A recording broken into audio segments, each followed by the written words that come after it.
ஏன் பதட்டம் தருது இந்த பெண் சுதந்திரம்? சுதந்திரம்ங்கிறது மறுக்கப்பட்ட உரிமைகளை மீட்டெடுத்தால் சுதந்திரம். ஆனா சுதந்திரம் விரிவடையணுங்கிற பேர்ல பாதுகாப்பை இழந்து உரிமைகளை தேடுறது தான் நாங்க பதற்றப்படுறோம். ஆண்களுக்கே உரித்தான எல்லா அடையாளங்களையும் நானும் அடையணுங்கிற சுதந்திரத்தை நாங்க தப்பு சொல்லல. ஆனா ஆண்களுக்கு உரித்தான எல்லா அடையாளங்களையும் அடையணுங்கிற வேகத்துல அம்மாங்கிற அழகான அடையாளத்தை மறந்துடுறீங்களே, அதுக்கு தான் பதட்டப்படுறோம். சுதந்திரங்கிற பேர்ல மூட நம்பிக்கைகளை எல்லாம் நீங்க ஒழிச்சிங்கன்னா அதுக்காக நாங்க பதட்டப்பட போடுறதில்ல. ஆனா சுதந்திரம் விரிவடையணுங்கிற பேர்ல ஆகமங்களையும் வரலாறுகளையும் அழிக்கிறீங்க பாருங்க, அந்த இடத்துல தான் பதட்டப்படுறோம். இந்த லிவிங் டுகெதர், இந்த கல்யாண உறவுகள், இது ரெண்டுக்குமான வித்தியாசம் ஆக்சுவலி இவங்க ரெண்டு பேரும் டிஸ்கஸ் பண்ணிக்கிட்டே இருக்காங்க. ஆனால் அதுக்கு வரல.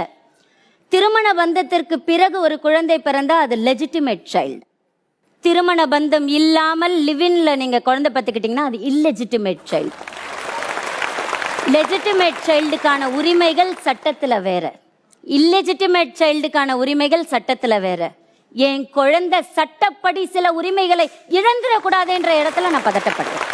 சுதந்திரம்ன்ற பேர்ல எனக்கு எல்லாமே கிடைக்கணும், எனக்கு எல்லாமே கிடைக்கணுங்கிறதுல எங்களுக்கு பிரச்சனை இல்லை.